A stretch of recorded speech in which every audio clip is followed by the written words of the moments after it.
Just listen attentively. Then the reason why the European countries, the Western countries don't want Nigeria to progress. Just listen. The problem we have is not of our own making. And unless we address those issues, our collusion with the colonial masters is going to cause us more problem. Even the coup, we are blaming the military. Even the coups that we have is not of our own making. I believe there is the author of one of the books I have read in this conference who stated that the idea of it was first suggested in one of the military conferences in America. I will go straight to read, with your permission, Mr. Chairman, what the respected Alhaji Shehu Shagari has put in his book, and I'm going to quote what he has written. Quote, I was particularly struck by a conversation I had with a Greek professor attached to an international agency in Geneva. He told me this in his opinion of why West Europeans were supporting the rebellion against Nigeria.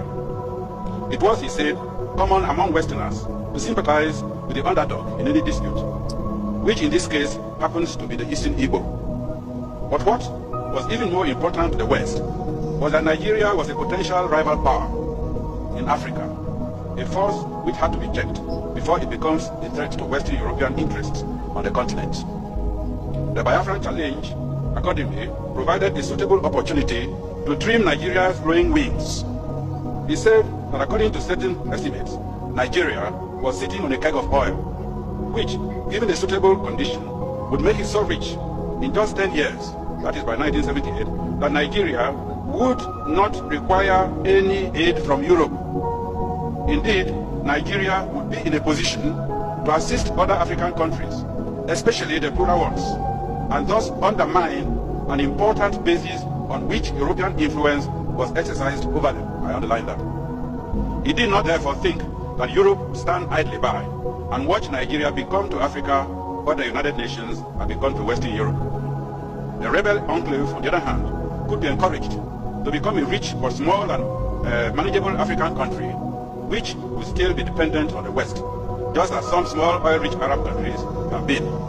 Finally, he assured me that whatever happened in the future, the West would never allow Nigeria to develop to a position where its wealth and power threaten West European interests in Africa. You have heard everything. So they are the genesis of even Biafra war. So they are doing anything possible not to keep us united. They are actually trying their possible best for Nigeria not to progress. You have everything well. And some people are even suspecting they are the ones sponsoring Nnamdi Kanu for Nigerian division. So you should know that from today. The Western countries are one of our major problems in this country. Yeah, all should know that.